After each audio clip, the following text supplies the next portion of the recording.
You mentioned first were dental care. That's something specific I wanted to change within dentistry. So you believe Kingston would have top tier dental offices. Those practices overall, some of them may not be too inviting. So I wanted to kind of change the outlook or the perspective that certain people have when going to the dentist. We say the dentists, we don't just treat teeth, we treat humans. We care about their emotional state, their medical state, and then after that we look into the dental aspect of it.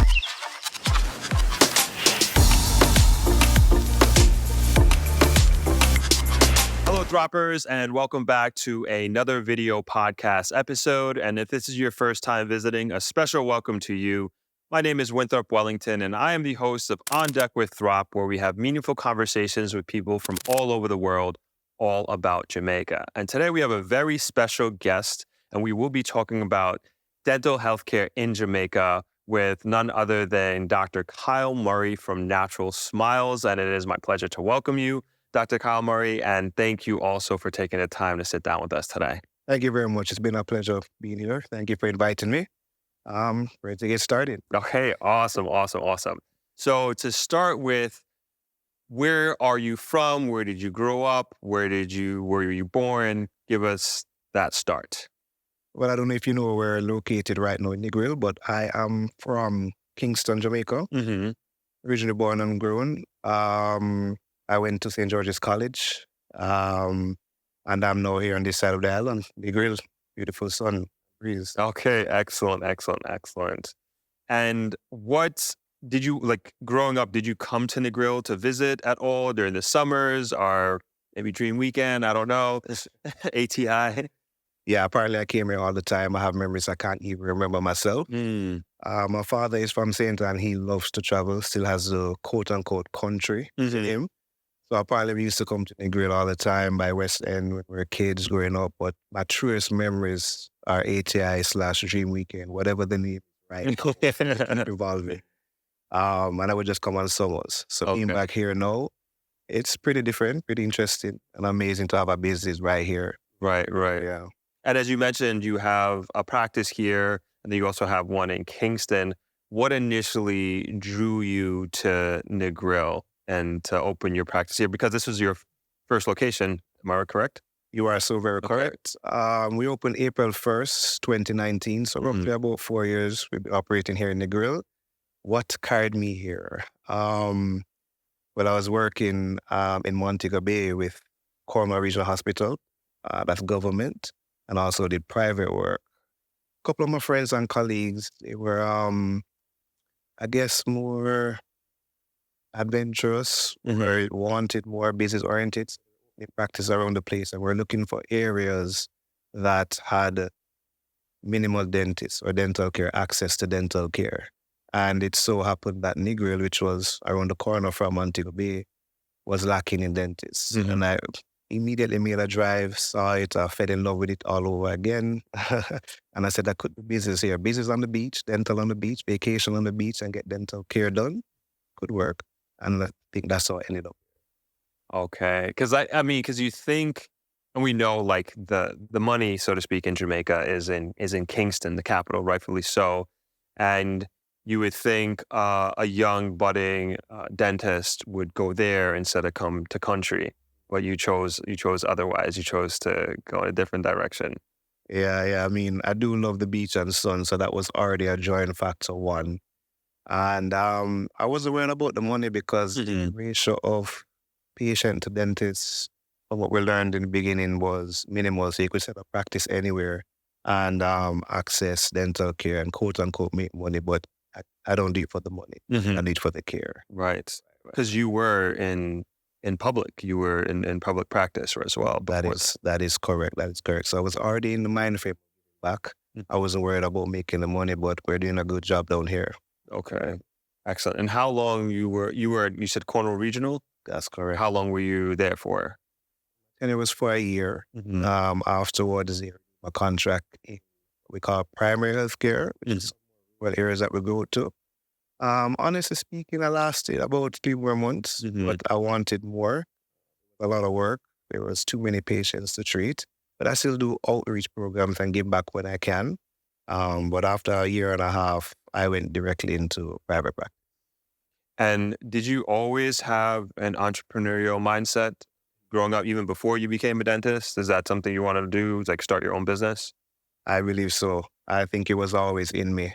In university at University of the West Indies, UWI, I did 2 years there before I began dental school at UTech, University of Technology. But the dental school is really called College of Oral Health Sciences. Um, I want to become a medical doctor. Honestly speaking, on that second semester of trying to pass chemistry, it wasn't working out. So at that point, I said, you know what, I'm not going to become a medical doctor because I'm a fun, joke person. I love to go out at the time I was keeping many parties, very sociable. And I don't see night calls being something where I could work and live a life, truthful meaning. So in that year when I had no idea what I was going to do, I just picked up something. I said, I know I'm going to become something. I just don't really want to work for someone where I have to dress up and wear a tie and a jacket and go into office in a cubicle every day and not see my boss or maybe only see him once per year. I guess I had the entrepreneurship inside me from Gotcha. the beginning. Gotcha. And it seems like lifestyle is an important part of what you do and why you do what you do and where you do what you do. Even just saying like you don't want to wear a suit and tie and be in a cubicle, and then also having the advent of the beach here and the relaxing nature of Negril. And how do you balance that, I guess, with obviously being a dentist, being a business owner, and then also wanting to enjoy the best that Negril has to offer? How do I balance? That's a very good question. Thank you, Winthrop. I guess I'm still trying to balance it because I do enjoy taking time. You know, when you need to take a break, you have to take the break, enjoy life, enjoy the journey, enjoy it goes along. But I do make time for what's important for me. Oh, that's good. That's good. And you had mentioned, which I think is very important to put the start of your business in context. You mentioned you started in 2019. The business. The business, Okay. right. You started the business here, Natural Smiles in Negril in 2019. Right. We all know that that's 1 year before the world fell apart. Now, I don't even think when Jamaica closed down, which is March of 2020, I think you started in April of 2019. That's You correct. opened, right? So less than a year, everything was shut down. Your business was shut down. What was that like being a startup at that point? It was very scary. But I guess at the same time, I wasn't scared. We opened, as you said, April 1st. So when the country was closed, that's Jamaica, it was actually March 18th, the day of my birthday. Wow. So I took that as a sign that it will not end here. There must be something bigger in the future. There you go. I pushed through, but we managed to survive. And they say from you're surviving, you're thriving. And yeah, it's been a long road, but we're here still doing it. I've got invited to this podcast, so it's the only big thing happening from here on. No, it's funny. Your birthday is March 18th, and that very significant situation happened. The country closed down, and on March 11th, which is my birthday, that's when we were like at a restaurant in Negril having my birthday dinner, and like we're on our phones, and we saw Tom Hanks got COVID in Australia, and like things were bubbling up. There's a hotel down the road that only caters to Italians. And we know that like that's kind of what really started the world, at least this side of the world, rolling in that sense. And like when they shut down, the cruises stopped coming. And then Tom Hanks got COVID in Australia on my birthday while we were out for dinner. Like that night we went and we started grocery shopping. We just knew that it was about to be over. We just knew that this thing was coming. Well, actually, March 11th, at that time, I was still pushing because I didn't mention, but I had a big 30th occurring around March 20th on the weekend. So I was hoping I could get the party in and done. Right. But then the government released it. No, we're locking it down. Wow. Yeah, so that those plans changed. Yeah. Changed. But, as they say, tough times make strong men. And we, even us, like, we knew, like, if we can survive this and get through this, we would be okay, and it's almost like you can get past anything, and then you build this confidence, and then you build this resilience, and I'm happy to know that you made it out on the other side of this, so to speak. I appreciate that, and I think that's what gave me the drive to open my second practice in my hometown. Gotcha. I believe opened 2021, November. Yeah. And COVID was just about finishing, just things getting back. And I think that's like, those are the people that win, right? That are on the cusp, and because that's a huge risk. That's a huge risk to do that at that time, to open up a second practice. But those are the people who are willing to kind of just take that risk, believe in themselves, and believe in their plan. To me, those are the ones that really have the biggest impact on the world. And I will say that I think you're having a very big impact on the community here in Negril. And like, one of the motivations of, like, not just with me and you being on this channel, but like people that I bring on this channel, and especially entrepreneurs, small business owners, is, and specifically Negril, is like, I want to make sure that you are successful, because I think you're very important to this community, and your practice is very important to this community, because you have a first world practice and a first world service. And I can say this because I've experienced that, and we can get into that in a moment. But it's just like, all right, how can I use my platform to showcase the great things that are happening in Negril? And to me, this is a great thing. And as a community, like, we really need to embrace your practice and embrace what you're doing. And I don't take it for granted, because anything can happen. Like, what happens is, like, all of a sudden Dr. Murray, he's not getting enough patients, and he has to close shop, and then he has to go to Kingston and focus there because there's more business. And like, I don't want that. I don't want that to happen. And I really believe in Negril, and I believe Negril is on a trajectory like no other time before in history. And I wanted Dr. Murray to be a part of that future, and be a part of that success, and contribute to that success as we move forward. And so, again, huge motivation for me getting you on here, and then also as we get more entrepreneurs, because I think we're going to help each other, and help push our businesses and help push Negril. And, I hope you recognize that about yourself. No, I appreciate everything you said, and you're correct. When I first opened to now, I can see a major change in Negril. There's a lot more development. I guess gentrification is occurring slowly but surely. And to be frank, that's why I did open my practice, because I heard about talks of it becoming developing. So I wasn't worried. I know that over time, it will only get better. But the industry, I love it. I love to give back, and I appreciate you for having me here. No, definitely. And I think the direction that it's so awesome that you have this foresight, and I am not the only one who sees this, and a young person like yourself is seeing it, and not only like talking about it, but putting the money where the mouth is, and investing and really believing in that. And I'm very excited for the future. I said this before on a previous podcast, just with where Negril is now, and like how I think about it and how I feel, and being vested here, is like, I feel like I got in on Microsoft in the 70s. Like, I'm not even kidding. No, I would say the same as well. And you mentioned first world dental care. That's something specific I wanted to change within dentistry. I did grow up in Kingston, so you believe Kingston would have the top tier dental offices. And I did not go to a dentist that was mediocre. She's one of the top ones, like we mentioned, Dr. Erica Veach. Her father was also a dentist, so she took over the practice. They've been in it for many, many years. I've been going to her from I was 1. I think I even stopped when I graduated. That's when I graduated when I was 25 years old.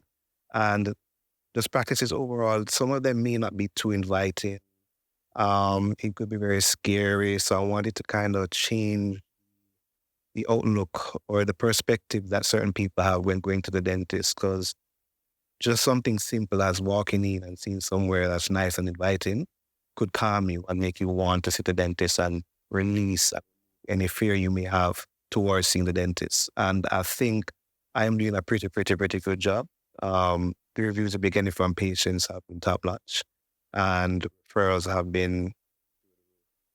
No, that's awesome. And I can concur that on that point as a patient who's experienced this, that it was very welcoming and inviting. And the young lady at the front desk, as soon as I came in, you guys had expected me. And that was nice. And like even when I looked around, I was like, oh shoot, this is pretty nice. This is really nice. And like that's when I was like, no, we have to make sure that this business is successful. Hi everyone, my name is Dr. Kyle Murray. Welcome to Natural Smiles Dental. We're located at in Boardwalk Shopping Village since 2019. April, please come take a look at my practice. We are currently in the dental reception area. Please take a look. Over here is my dental receptionist. Please introduce yourself. Hi, my name is Anna Shea Cummins, and I'm the dental receptionist here at Natural Smiles Dental. I've been with the practice since 2019. She's phenomenal.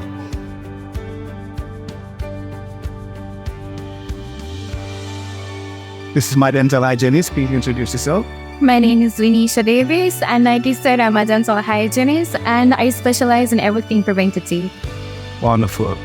Over here, it's my dental assistant. Please introduce yourself. My name is Daniela Macreet, and I'm a receptionist/dental assistant at Natural Smiles in Negril. Beautiful. This is Victoria, and over here is my associate. Right. And this is Dr. Jackson. I am a dental surgeon here at Natural Smiles Negril. And here at Natural Smiles Negril, we provide just about every service that you can think about. Provide braces here. We provide x-rays, filling, root canals, just about anything. Here at Natural Smiles, our aim is to make patients as comfortable as possible while providing optimal care. And please, come on, stop by. Whether on vacation, in the dental problem, we got you covered right here at Natural Smiles Dental. I guess we can get into it now, and into the dental aspects of it. Is like, so for those of you who don't know, I bit into a bone that it was curry chicken. I remember us talking about this, and it got lodged in between my teeth, and I basically cracked my tooth, and like a big chunk of it was removed, and there was a hole there, and I was trying to wait till I go back to New York to get it filled. But then I talked to my aunt who works in a dental office. She was like, no, it's too dangerous. You might cut your tongue, or you might, damage the nerve or whatever. It's like, if you can get it fixed there, get it fixed there. So I went to your services and I went to your office and I found your office, and smooth sailing, man. Like you held it down, filled it. I even went to my dentist because I was going to New York. I was scheduled for a cleaning anyway. And I went to him, and he's like, yeah, he did a great job. He's like, and this is my dentist from when I was like probably 9 or 10 years old, I want to say. So I've been going to him my whole entire life. And so he was just like, really, really impressed by it, like, and everything. He's like, this is great. And I was like, all right, awesome. So my point is like, I can highly recommend these services, your services that you have to offer.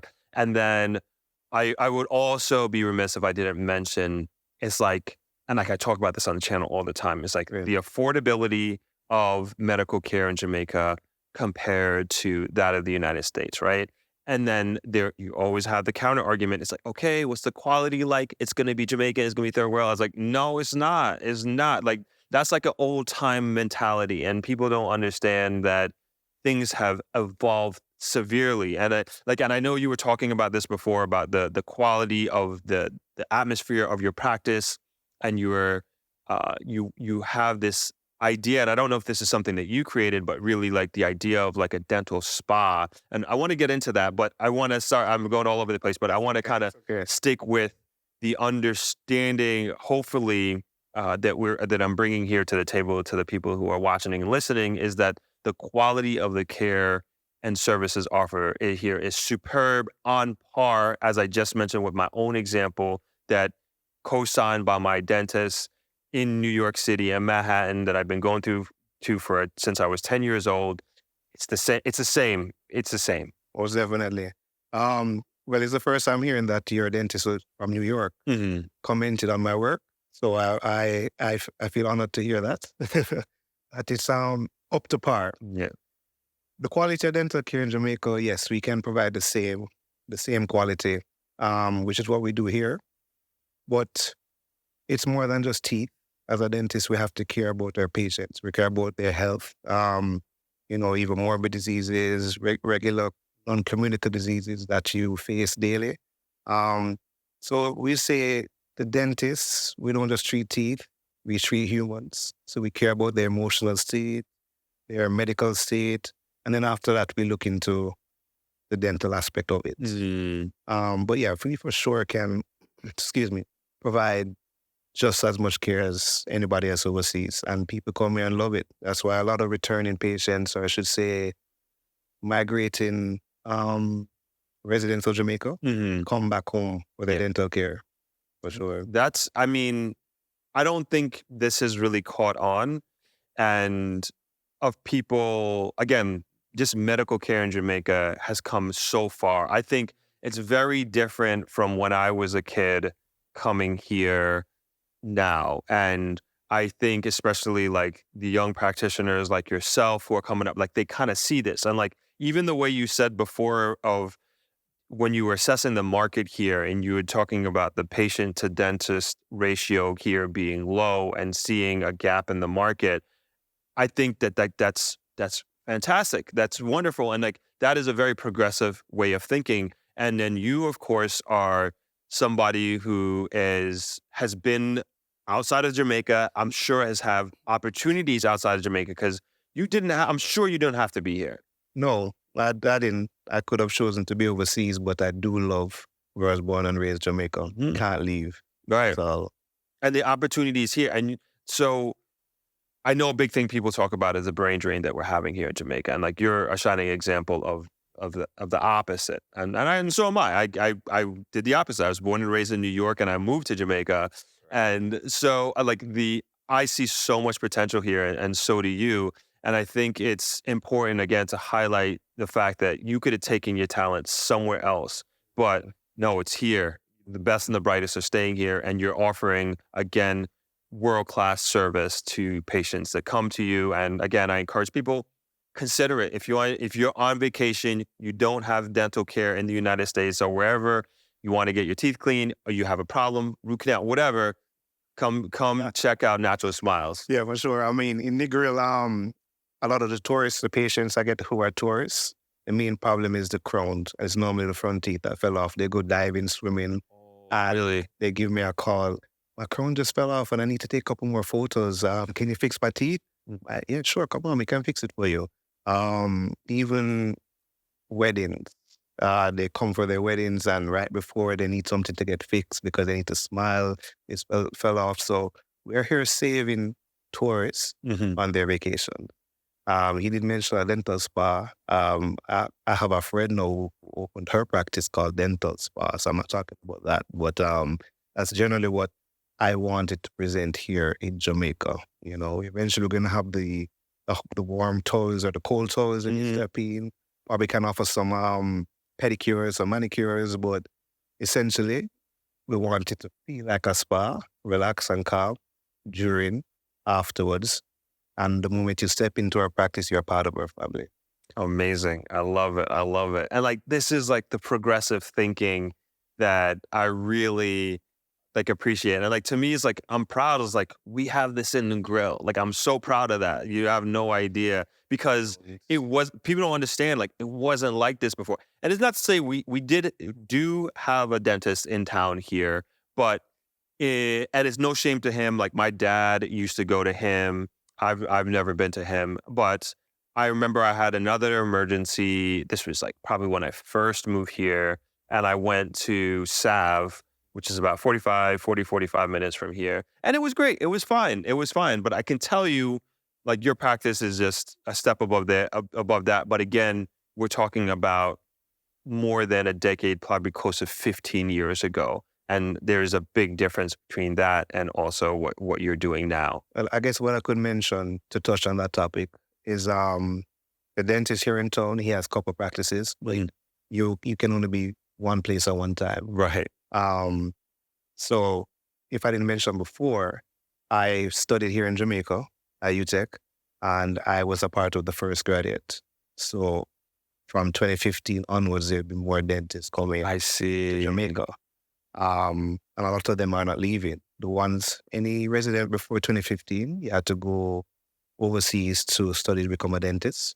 And chances are you're not coming back home. You're going to stay over there wherever you study in New York, wherever, Maryland, and just make the money there. So I believe now we have more hands, more dentists to come and provide the care where we can sit down and take care of or serve more people. And I was lucky to get into Negril and put my foot in the ground before anybody else could and provide such services. Because I came down here and I knew that he was here, but not worried because I know you couldn't see everybody. Right, Or people right, couldn't right, see. right. Yeah. No, I think that's huge, and I didn't know that about not being able to go to dental school in Jamaica. I didn't know that was a relatively new thing. I mean, kudos to the government educational institution for implementing that. I mean, that's going to change the country tremendously. Definitely was an outlook from the starting in 2010. 2010. They call us the pioneers, guinea pigs, but it's called the pioneers. Yeah. And it's been life-changing since. It's an easy road, sure, but I'm here now. And I learned a lot along the way because I moved to Montego Bay. So I worked with a couple of dentists in Montego Bay. I worked with a few in Savannah Lamar, Nepal. She's great as well. And I gathered all that I learned, all information, and brought it right here. I had the best care. No, that's awesome. And I don't want to overlook that point of the simplicity of just having a dental school. Like, that's a big deal in Jamaica. Like, that's a big deal. Like, we got to think, like, let's extrapolate that out 20 years. And then you have 20 years, 30 years of graduates. And there are so many, I don't got to tell you, but there are so many implications with dental health. And as there was a news story on a gentleman that didn't have teeth, and then the government was able to provide dentures for him. And having teeth is just so important to the human experience, to our health. And if we're having more dental healthcare providers per citizen that can really help make dental health a priority, and we're keeping our teeth for longer, not having diseases or avoiding dental diseases, it's just going to make for a much more healthier society. And there are so many positive implications that come with that, especially once we get into large numbers. So the foresight and the importance of that foresight, cannot be overstated at this point. That is definitely true. You didn't mention dentures through the government, and I worked in the government, and I know that the government can't provide dentures and major other cases because we just can't afford it. However, the more people that come in, the more dentists that come in and work within the government, we have the time and resources, we can hold them and provide better care to the patients, because the stigmatism attached here in Jamaica is just once you get a toothache, pull it out. There's no way, they don't want to try and fix it, Right. on fillings, but imagine before dental school, there maybe 20. I don't remember the exact figure. Is that real? I mean, Kingston had a few. Maybe you can count in Negril, there was one, but the one in Negril mainly worked in Montego. Yeah. So, the top ones were like 3 or 4 top ones. How do you serve all of Montego Bay? And then are there any serve a few before dental school had opened in Jamaica? So now that is here. Funny thing, I was in the government. I can't mention this, maybe I can. Braces were even being offered in government as well at a discounted price. Wow. Even root canals. Generally, the minimal care is what we could provide, and I see an improvement in public sector on what we can provide and give to patients, the more and more. dentists come in. Man, that's awesome. And I guess we could use our imaginations, but even from your perspective and your experience, what has the socioeconomic impact been, I would say, before you came into becoming a dentist, like pre-2010? Like, what was it like for people? One, I'm just trying to paint the picture here. Like, one, you had, like you said, 20 dentists for a country that has 3 million people, right? And then, of course, only a portion of the 3 million people could even afford to go to a dentist. Like, what was that like before you guys came into play? I guess I could say ridiculous, and that's a term I'd like to describe it as. I had a little insight before graduating in 2015. My school was,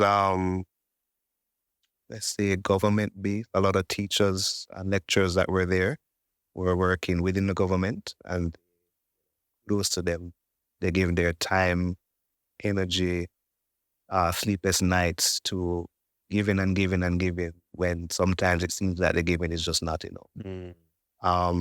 I say that to say we went on a lot of outreach programs. During my course, we began practicals in third year, which would have been 2013.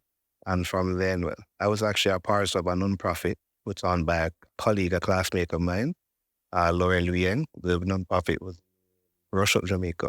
And we worked alongside with, Papa Joe, which is Great Shapes, international company that comes back and gives every year.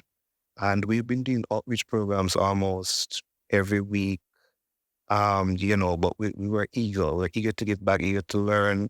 But thinking back now, it was impossible to serve everyone.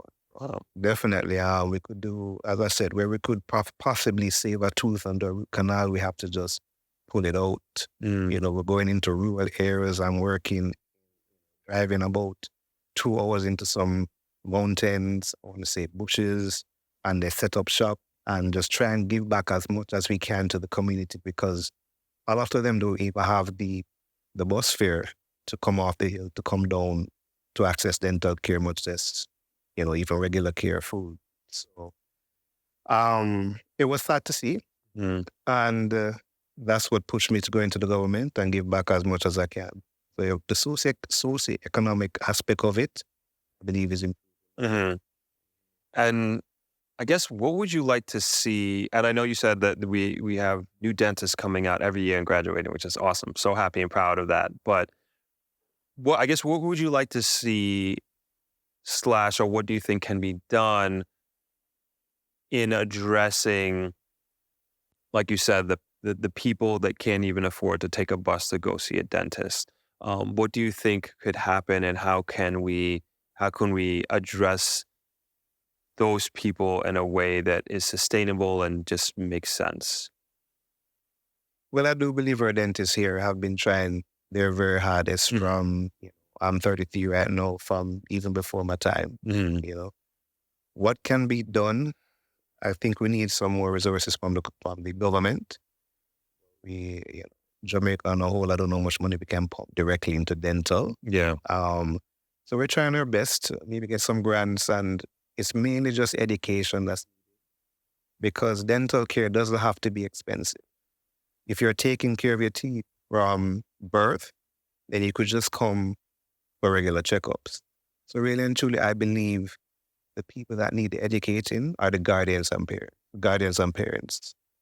From you tell your child to brush every night, where you have somebody watching over you, and instill that habit daily, and come for your regular checkups, even if you can get into the clinic, because trust me, I've seen the clinics. If I mention, but Cornwall, once we see a patient, the next appointment they could get was a year. Not Cornwall, it was primary, the ones that go to communities. The next appointment will be a year and a half down the line. And it's one procedure per person we're allowed to do. So imagine you see 8 cavities, deep cavities, and you only can do one. And you're telling this person to rebook and come back in a year and a half. What's going to happen to the other 7? Right. They have to be gone by then. Who's even going to take them out? But I'm sorry, I lost track of what I was saying. No, we're just talking about what can be done to address like on a blanket scale. What can be done, as I say, in just education alone and reinforcing how important it is just to start from home and brush your teeth, get children to enjoy brushing their teeth, and maybe they might come enjoying coming to the dentist. Because what I've been noticing too since working is that you only come to the dentist when you have a toothache. Imagine a 4-year-old, 6-year-old, or 8-year-old coming for the first time, and you come and inject them and yank a tooth out them out. They're not going to come back. But if you're brushing your teeth from before, the guardian and parent be taking care, you carry them at 8 or 12, you just come in for regular cleaning, maybe even just off it. Less invasive, and then the stigmatism will change towards dentistry. We want to come. All right. With that, with the education part, is there a program or campaign that you know of that the government is doing or planning to do? Well, I know of Great Shape, which I don't think it's government-based. No. It's private. Right. They do include a lot of oral hygiene instruction to help the public learn. Otherwise, I don't think there's much we as a dentist need to, the private dentist that is, or any dentist, private or public, we need to also take the time out to educate each patient. But that could in itself could take years to see effect. So I don't think there's anything really implemented now, targeted hygiene instruction. The nonprofit that was a part of, unfortunately, it ended, I think 2 years after I graduated. She had a few programs to set up just for hygiene instructions, but that's not dead. It seems like it's just like anything else, health related, are just things in our best interest. Is like there needs to be like a constant beating of a drum of this reminder, like you have to brush your teeth and teach your kids and the importance of oral hygiene.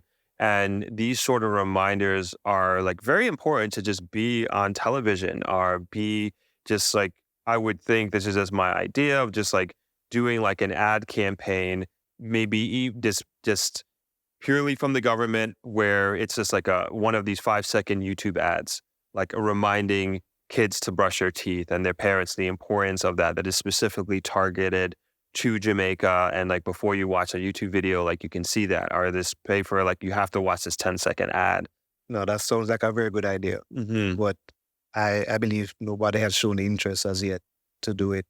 And maybe that might happen. Because as you said, there's more and more dentists coming out. Yeah. So people be looking for other ways to not only make money, but help improve dentistry. I hope one day we'll see it. Yeah, I think that's important. Yeah. I'm saying, we got the production team here. Yeah. It's just a matter of like, we could do it. I mean, I would shoot it for free. Honestly, I'll say that right now. But then I would say the government or somebody would just have to pay for the campaign to be on the internet, say like even like, doing like Instagram ads and YouTube ads so that this comes up, and it's like so important. Well, I'm sure we could find a sponsorship for that. So maybe we could work on that after. Yeah, I'd be more than happy, like guaranteed, do it for free, no problem. I think the impact is more important than any money. And it's just like, and it's also like, it's not a one-time thing. Like we have to do this like every year. Like we have this campaign that comes out, even like flyers and going to the schools and like hitting thousands and thousands and thousands of kids and parents as well. Like very, very, very important.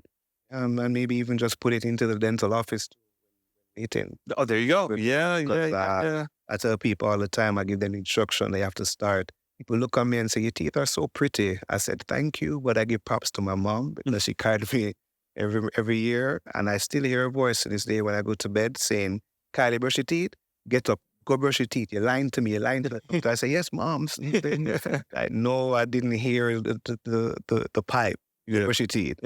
So yeah, definitely. And of course, eating less sugary food. I'm not really a candy person, but I believe just the brushing of teeth every night, which is what we learned as well. Dental care, where I can smile at me. So I was actually, the next thing that I wanted to get into is diet, and talk a little bit about how what we eat affects our dental care and like the importance of taking that into high consideration? I mean, really and truly what we eat is more affecting our health. But there are certain foods that we could stay away from, citrus foods. And from once again, knowledge is simply to take care of them. So something very citrusy, like orange, tangerine, anything acidic that would break down enamel, it's okay to just rinse with some water right after, just to neutralize what's inside the mouth. I don't know if I'm getting too scientific, but from an acidic environment to a neutral, that can damage enamel structure. So, like if you're brushing your teeth, the toothpaste is alkaline in pH. And then if you go right after and drink something or eat something acidic, though, that's play with the structure of the tools. So just knowledge to know that you can eat, some people eat unhealthy. You can eat healthy too with these citrusy foods and stuff that stain like coffee and tea. But from you rinse out after the water, you're quite fine. Okay. And of course, want to take into exercise. So it's good to exercise, eat healthy, and from you do those too. All right. And I heard... Oh, and the dentist come to... Of course, absolutely. Some selfish questions here. But I heard, like to your point about ingesting acidic food, that it's not good for your teeth to put like lime or lemon in your water. And I know a lot of people do that. Oh, that's interesting. Yeah. About that, the lime or lemon. I would say more lemon because people like have lemon water. But I would say that the ratio, thinking about it now, the ratio of high volume to low, or the amount of water that's in there, the lemon wouldn't bring it to too much of acidic. It kind of neutralize it. Okay. The water in there. Okay. So you'll be fine drinking that. That's a good point. You had me thinking this because I do have my water with lemon most times. I don't think that's a problem. No. Okay. It's already neutralized. It's if the direct lemon was on the tooth. And as I said, though, the water is what brings it out. The direct lemon and then move to something like alkaline. I believe the water is more neutral. Yeah. Or something more alkaline like fluoride or in the toothpaste, that will cause a damage. Gotcha. Yeah. Now, what about like carbonated water? Is that bad for your teeth? Let's just start off. Almost everything is bad for the teeth. Okay. But the carbonated water, no, it's just like acidic. Just like caffeine or soda, or people may call it pop. It's not good for the teeth. Sometimes they recommend if you already have pre-compromised teeth, for example, some people with fluorosis, simply don't let it touch the tooth. Try and just drink it to the back of the throat or drink with a straw, and you should have longevity of your teeth. What's fluorosis? So fluorosis is a condition that develops developing permanent teeth between the ages 0 and 6, and it's caused by too much intake of fluoride. Fluoride can be found in many things like water and toothpaste. So, a lot of children love to eat toothpaste when they're younger. That's why I say the parents have to watch.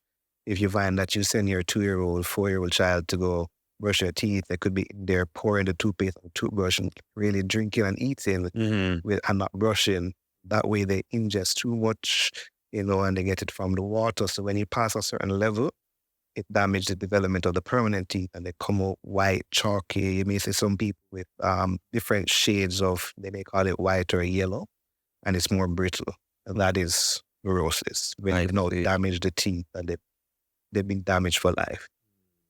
Right. I see. Okay, didn't know that. Now, as you spoke about fluoride in water, do we have fluoride in our water here in Jamaica, right? Right, and that could contribute to the fluorosis because they put the fluoride in there to help with health, but then we may ingest too much from other sources. Like I think fluoride should be in fish too. I could be wrong, but they're found all over the place, mainly in the water that's in Jamaica and from the toothpaste that children meet. And they do that, they put fluoride in the water. Is that for teeth health or just for overall health? It's for overall health, I believe. Just for the tooth. Oh, really? Okay. I think they use it to purify it, if I'm not mistaken. I know they do that in New York as well. Like we have I don't know, they say high fluoride in our water in New York. Right. Yeah. And in certain areas of Jamaica, if not all, would have high content fluoride. That is what contributes. I see. Okay, so we just gotta be aware of that. Between age 0 to 6. Mhm. After that, no, it's gone. Okay. Miss the window. The rest of your permanent teeth that come in between age 6 to 12, and they'll come up okay, and you're fine after that. Okay. Good to know. Good to know. And in your experience, are there, I don't know if disease is the right word, but like, are there conditions, diseases that are you seeing that are unique or more prominent to Jamaica and or Jamaicans? Yeah, for sure. We learned it from day one in dental school. Diabetes and hypertension. The general public know it as sugar and pressure. Sugar for diabetes, pressure for hypertension. You see it a lot, and that's mainly because of the diet and lifestyle. Majority of Jamaicans, the population there, we have a high lower class in all of Jamaica. Yes. And the food that they can afford or eat daily is high content in salt, cholesterol, the tin foods, stuff like that. So you find that because it's what they can afford and what they eat daily and how they can feed the family of 6 to 8, that it impacts their overall health in the long run. And we get these diseases, hypertension and diabetes, and do not take care of them. Why? Because they don't want to go to the doctor unless, something was chopped off or they see the physical problem. Hypertension and diabetes, hypertension known as a silent killer, they won't know until there is a major problem. That's the problem here. That's not really linked to teeth, but it has problems health-wise, and certain procedures that we can do for patients, we need these things under control. And that goes back to the government. That goes to medical aspect of it. Right. And I don't know how we can help our general public from not contracting these, but it's very common here in Jamaica. It's funny that you say that because of poor people are only able to afford like these high sodium products because they're cheaper. But then you look at the US, they have the same problem, but because of the opposite, overindulging and the obesity problem that they have there because it's the richest country in the world and people, I guess, can't control themselves, right? And so now they're getting to a point where I don't think it's happened yet, but they are considering obesity in kids, teenagers, to be like an actual disease. And they are their class is going to be classifying it in a sense of like this, it being an epidemic and the government addressing it through these pills. So Really? the idea, it seems like we're moving into a future, at least in the United States, where kids are going to be on these obesity pills that because it's being passed down from their parents. I think both DNA-wise and certainly lifestyle-wise in terms of what they're eating, and the obesity rate in children has gone up exponentially in, last 20, 30 years or whatever it is. And now it's just becoming such a burden on the healthcare system in the United States. They're looking for solutions to address it.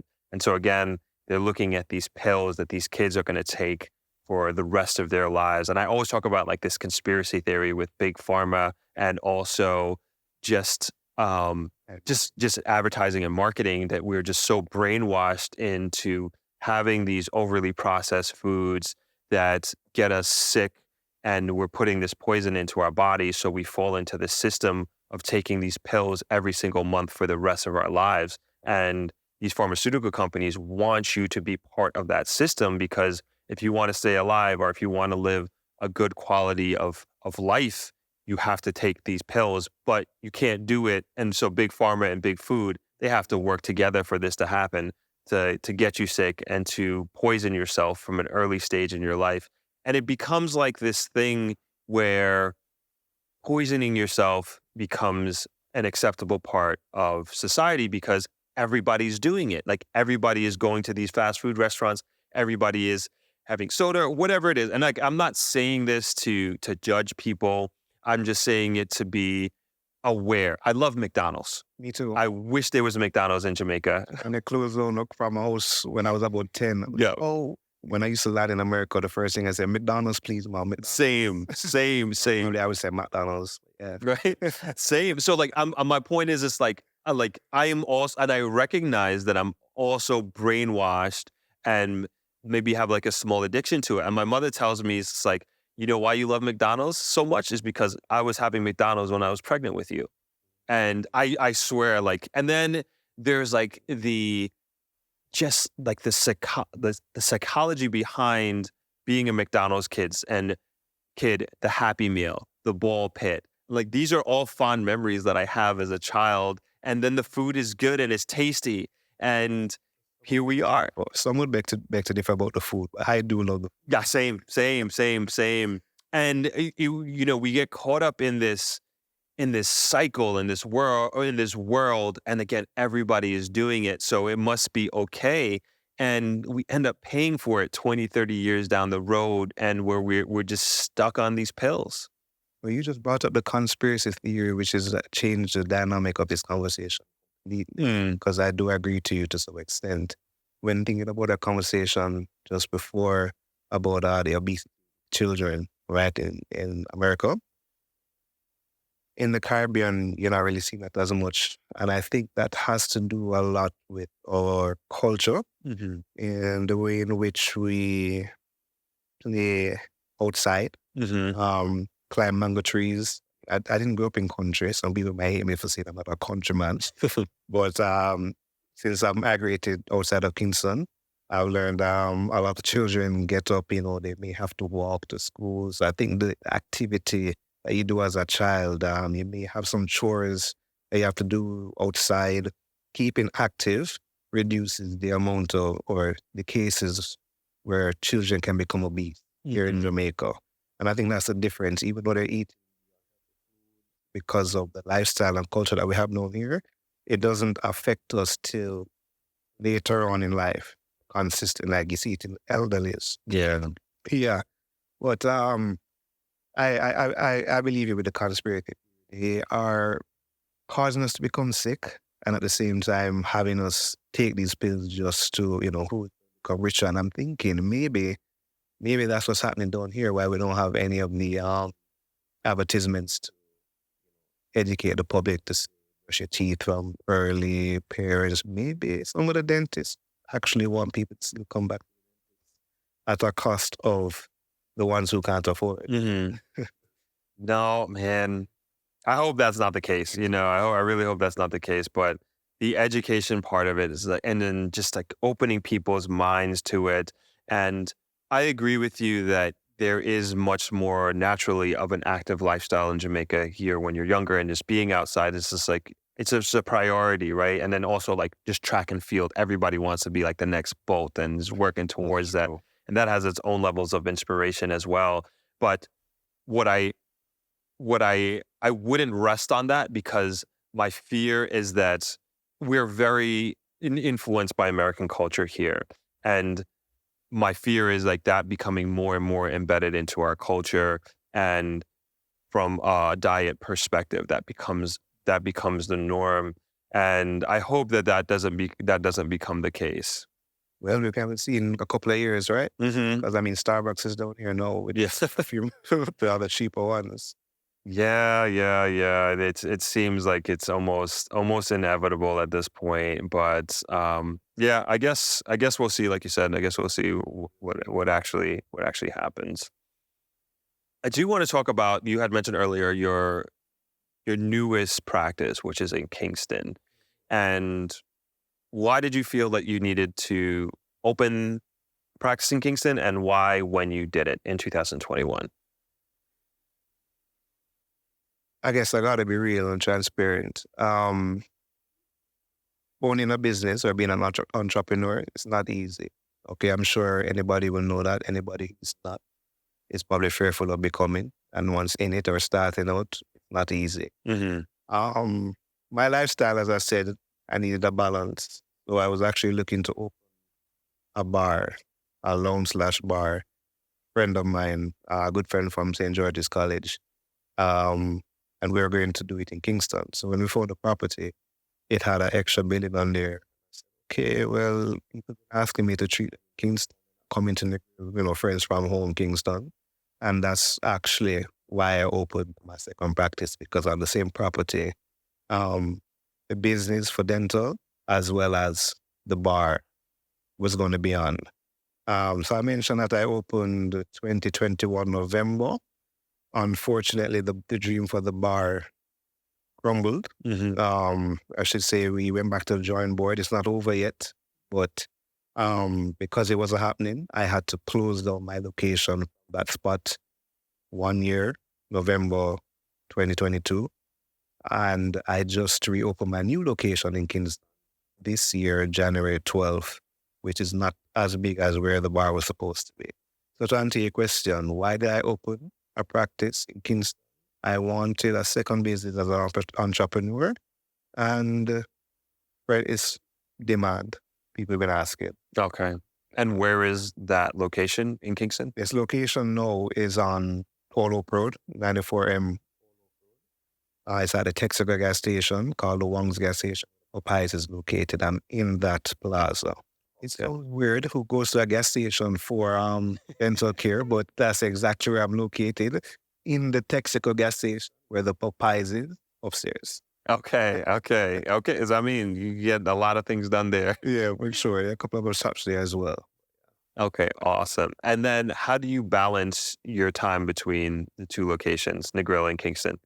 Well, I have associates working with me. Okay. I got 2 associates in Negril, and I have 2 associates in Kingston, as well as, I guess we could call them associates, but hygienists, sorry. A lot of people don't know, should say here in Jamaica, that hygienists are the ones that do the cleanings. So I have 1 hygienist here in Negril, and I got 2 hygienists in Kingston with.